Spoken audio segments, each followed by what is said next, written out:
Hello बच्चों, कैसे हैं आप सब लोग। तो स्वागत है आपका अपने लर्निंग फार्मेसी चैनल पे, जहां बहुत सारे वीडियो लेक्चर्स और एमसीक्यू और भी बहुत कुछ हम आपको प्रोवाइड करते रहते हैं। तो अगर चैनल पे नए हैं तो चैनल को सब्सक्राइब जरूर करें। आज की इस वीडियो में बात करेंगे, देखिए, अपने फार्माकोलॉजी के चैप्टर 6.3 कोलिनर्जिक ड्रग्स का पार्ट 3 हम कवर करेंगे। इसके पहले दोनों पार्ट हम अपने चैनल पे कवर कर चुके हैं, तो उन्हें यहाँ पर आई बटन पर क्लिक करके आप दोनों ही पार्ट्स को देख सकते हैं। आज की इस वीडियो में देखेंगे indication and Contra indication of cholinergic drugs. इनके पहले के जो दो पार्ट्स थे उनमें हमने देखा था किस तरह से कोलिनर्जिक ड्रग्स एक्ट करती है अपने रिस्पेक्टिव रिसेप्टर्स पे, किस तरह से उनका फार्माकोलॉजिकल एक्शन होता है हमारे डिफरेंट बॉडी ऑर्गन्स पे। तो वो सब हम कवर कर चुके हैं। आज सिर्फ देखेंगे इंडिकेशन एंड कॉन्ट्रा इंडिकेशन। तो चलिए बच्चे, शुरू करते हैं अपना आज का सेशन। देखिए, सबसे पहली इंडिकेशन यानी सबसे पहले जहाँ यूज़ की जाती है कोलिनर्जिक मेडिकेशंस, अगर उनकी हम बात करें तो सबसे पहली कंडीशन हम देखेंगे आज माइस्थीनिया ग्रेविस। माइस्थीनिया ग्रेविस में देखिए फर्स्ट लाइन थेरेपी है एंटी कोलिनेस्टेरेज मेडिकेशन की। एंटी कोलिनेस्टेरेज मेडिकेशंस क्या होती है वो हमने बताया था, किस तरह से वो एसिटाइलकोलिन के ब्रेक डाउन को प्रिवेंट करती है। ये सब हम कवर कर चुके हैं अपने प्रीवियस दोनों ही लेक्चर्स में, तो उन्हें आप प्लीज़ ज़रूर देख लें। फिर माइस्थीनिया ग्रेविस में कौन सी ड्रग दी जाती है एंटी कोलिनेस्टेरेज कैटेगरी की, तो पिरिडोस्टिगमिन दी जाती है। अब ये देखिए माइस्थीनिया ग्रेविस होता क्या है ये भी तो हमें पता होना चाहिए। तो माइस्थीनिया ग्रेविस देखिए एक तरह की क्रॉनिक ऑटो इम्यून डिसऑर्डर होता है, मतलब हमारी इम्यूनिटी से रिलेटेड ये डिसऑर्डर होता है, जिसमें क्या होता है देखिए एंटीबॉडीज डिस्ट्रॉय कर देती है communication between nerves and muscle, जिससे कि वीकनेस हो जाती है स्केलेटल मसल की। अब देखिए सिंपल भाषा में आपको इस पिक्चर से समझाते हैं। यहाँ पर देखिए ये हमारे रिसेप्टर्स थे जिसपे एसिटाइलकोलिन आके बाइंड हुआ। ये चैनल्स जो है देखिए ये ओपन हो गए, जिससे कि क्या है आयंस जो है वो आउटर एक्स्ट्रा सेलुलर से उनकी मूवमेंट हो गई इंट्रासेलुलर, और एक तरह से नर्व इंपल्स कंडक्शन होना शुरू हो जाता है। सारे ही नर्व जो है आपस में कम्युनिकेट करने लगती हैं।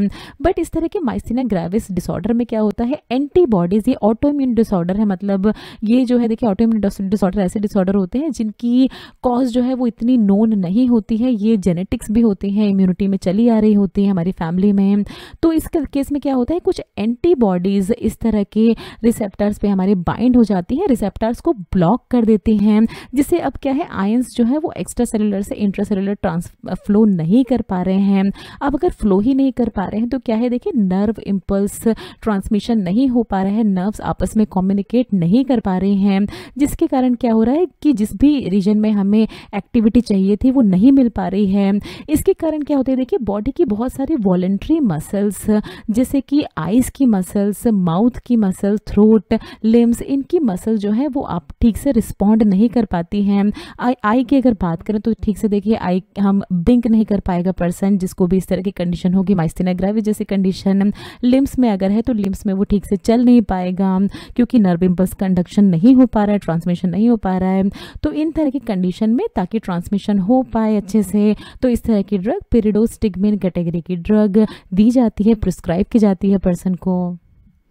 ना देखिए बात करेंगे नेक्स्ट डिमेंशिया के बारे में। डिमेंशिया क्या होता है वो भी हम देखेंगे। पहले देखेंगे कौन सी कैटेगरी की ड्रग्स इसमें दी जाती हैं इस तरह के कंडीशन में।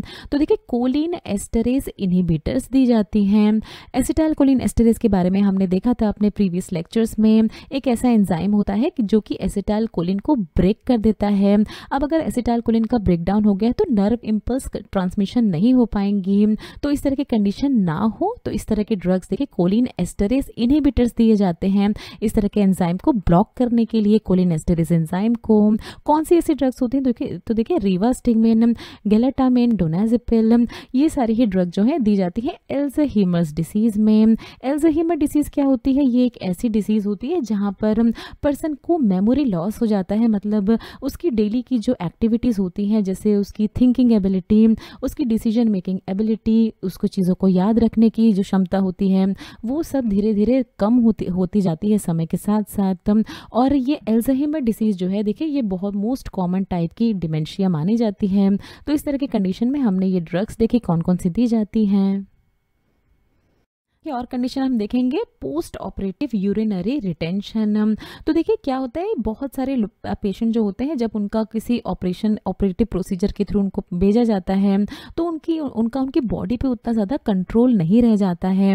तो उस कंडीशन में उनका ब्लैडर आराम से क्लियर हो जाए, सारा ही यूरिन आउट हो जाए ब्लैडर से, तो इसीलिए उनके प्रिवेंशन एंड ट्रीटमेंट के लिए दिया जाता है यूरिनरी डिस्टेंशन एंड रिटेंशन। कौन सी बहुत ही कॉमनली दी जाने वाली ड्रग है, तो नियोस्टिग्मिन दिया जाता है इस कंडीशन में, पोस्ट ऑपरेटिव यूरिनरी रिटेंशन, जहां यूरिन पास नहीं हो पा रहा है। दूसरा देखिए हम देखेंगे न्यूरोजेनिक ब्लैडर। अब ये न्यूरोजेनिक ब्लैडर होता क्या है वो अभी देखेंगे, पहले देखते हैं कौन सी ड्रग दी जाती है। तो देखिए बेथनिकोल दी जाती है ब्लैडर को एम्प्टी करने के लिए। इस तरह के न्यूरोजेनिक ब्लैडर में, न्यूरोजेनिक ब्लैडर जो है इसको देखिए हाइपोटोनिक ब्लैडर और अंडर एक्टिव ब्लैडर के नाम से भी जाना जाता है। बहुत सारे कॉम्पिटिटिव एग्जाम में आपसे इस तरह के क्वेश्चन पूछते हैं। ये क्या होती है, देखिए इस तरह की अंडर एक्टिव ब्लैडर जैसी कंडीशन, इसमें पर्सन को देखिए पता नहीं लग पाता है कि उसका जो ब्लैडर है वो कब फिल हो रहा है। ये सेंस जो है उसकी थोड़ी सी लूज हो जाती है। देखिए यहाँ पर bladder muscle loose their ability to hold urine.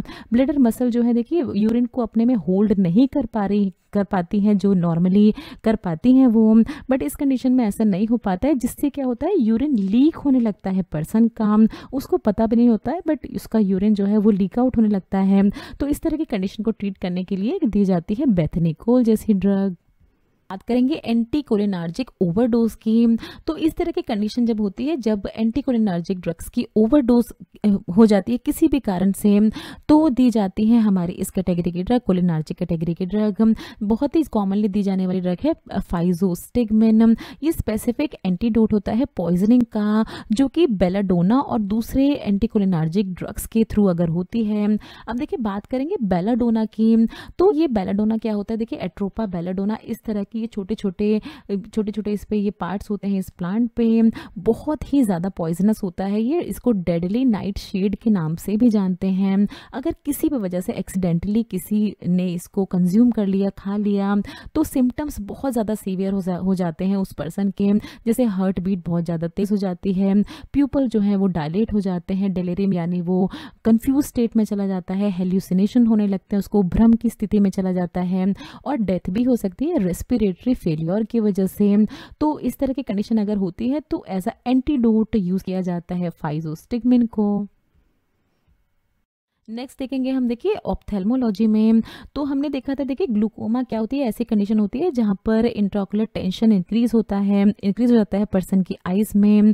तो पिलोकार्पिन एंड कार्बाकोल एक ऐसी ड्रग्स हैं जो कि बहुत ही कॉमनली प्रिस्क्राइब की जाती है ओपन एंगल ग्लूकोमा जैसी कंडीशन में, जो क्या करती हैं, जो हमारे सिलियरी मसल्स को कॉन्ट्रैक्ट कर देती हैं, जिससे कि एक्वस आउटफ्लो बढ़ जाता है। जो एक्वस ह्यूमर बहुत ज़्यादा प्रेशर क्रिएट कर रहा था आई इंटरनल ऑफ द आई में, अब उसमें लिक्विड जो है वो पास आउट होने लगता है। तो इसमें कौन सी ड्रग दी जाती है, पिलोकार्पिन एंड कार्बाकोल, ये आपको याद रखना है बच्चों। स्नेक बाइट में भी दी जाती है इस कैटेगरी की ड्रग, जिसमें बहुत ही कॉमन है नियोस्टिग्मिन। तो देखिए नियोस्टिग्मिन उन पर्सन्स को दी जाती है जहां पर स्नेक बाइट, किसी वजह से स्नेक बाइट कर लिया है उस पर्सन को, और कोई भी एंटीवेनम जो है वो इफेक्टिव नहीं हो रहा है, कोई भी मेडिकेशन काम अगर नहीं कर रही है, तो इस तरह की ड्रग का फिर इस्तेमाल किया जाता है स्नेक बाइट जैसी कंडीशन में।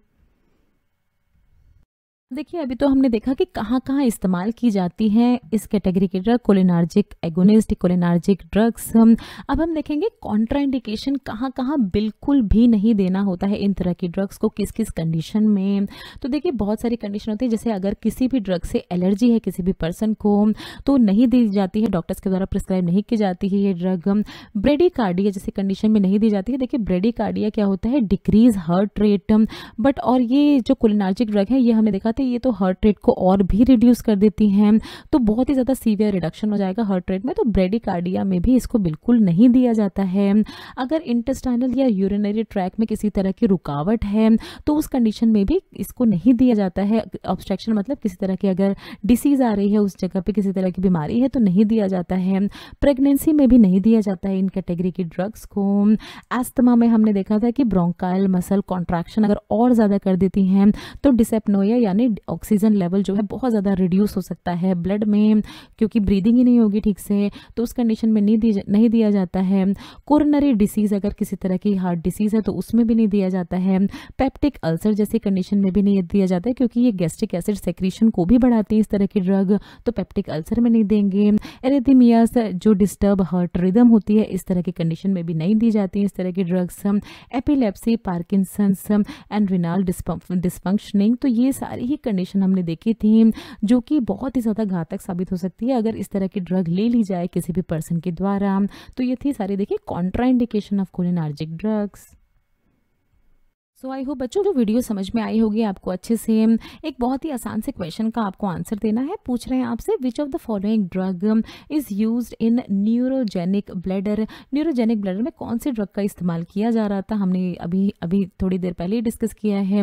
बेथनिकोल, नियोस्टिगमेन या पेरिडोस्टिगमेन। तो ये आपको आंसर देना था कमेंट सेक्शन में। सो बच्चों नेक्स्ट वीडियो में हम डिस्कस करेंगे अपना फार्माकोलॉजिकल चैप्टर 7, जहाँ पर हम डिस्कस करेंगे एंटी कोलिनार्जिक ड्रग्स के बारे में डिटेल में।